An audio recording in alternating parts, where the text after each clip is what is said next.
ইসলামী আন্দোলন বাংলাদেশ দলীয়ভাবে এককভাবে বাংলাদেশের অন্য কোনো দল ব্যানার নিয়ে এবং আমাদের পর্যায়ে লিডার এই বৈষম্যবিরোধী আন্দোলন অংশগ্রহণ করে নাই।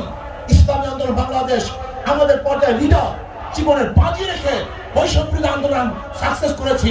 অথচ দেখা যায় ইসলামী আন্দোলন বাংলাদেশের খবরই নেয় না, এরা আসি কি তা জানাও যায় না।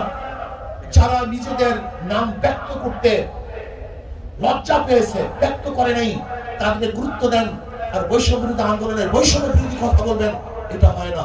ইসলামী আন্দোলন বাংলাদেশ 5ই জুলাই বৈষম্য বিরোধী আন্দোলনের 5ই জুলাই থেকে শুরু করেছে।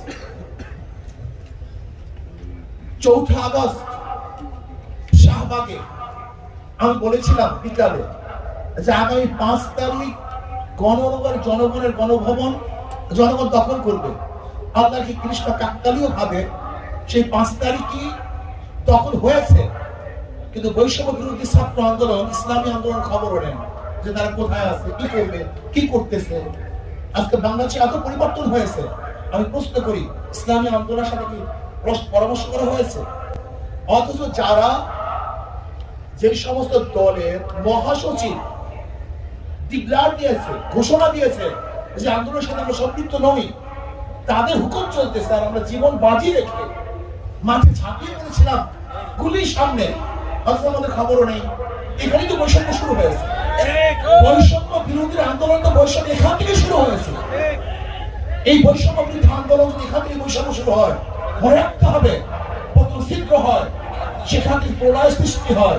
ইসলামী আন্দোলনকে যদি বৈষম্য বিরোধী আন্দোলন গুরুত্ব না দেয়, তাহলে ইসলামী আন্দোলনের প্রত্যাখ্যান তাদের বিরুদ্ধে মুখ খুলতে বাধ্য হবে।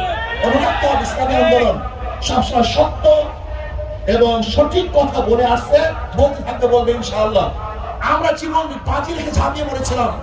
ইসলামী আন্দোলন বাংলাদেশ দলীয়ভাবে এককভাবে বাংলাদেশের অন্য কোনো দল ব্যানার নিয়ে এবং আমাদের পর্যায়ে লিডার এই বৈষম্যবিরোধী আন্দোলন অংশগ্রহণ করে নাই। ইসলামী আন্দোলন বাংলাদেশ আমাদের পর্যায়ে লিডার জীবনের বাজি রেখে বৈষম্যবিরোধী আন্দোলন সাকসেস করেছি। অথচ দেখা যায় ইসলামী আন্দোলন বাংলাদেশের খবরই নেয় না, এরা আসি কি তা জানাও যায় না। যারা নিজেদের নাম ব্যক্ত করতে লজ্জা পেয়েছে, ব্যক্ত করে নাই, তাদের গুরুত্ব দেন আর বৈষম্য বিরোধী আন্দোলনের বৈষম্য বিরোধী কথা বলবেন, এটা হয় না। আসেন শিক্ষা সংস্কৃতি করি, এই দেশকে সংস্কৃতি আল্লাহ আমাদের সবাইকে কবুল করে নেন।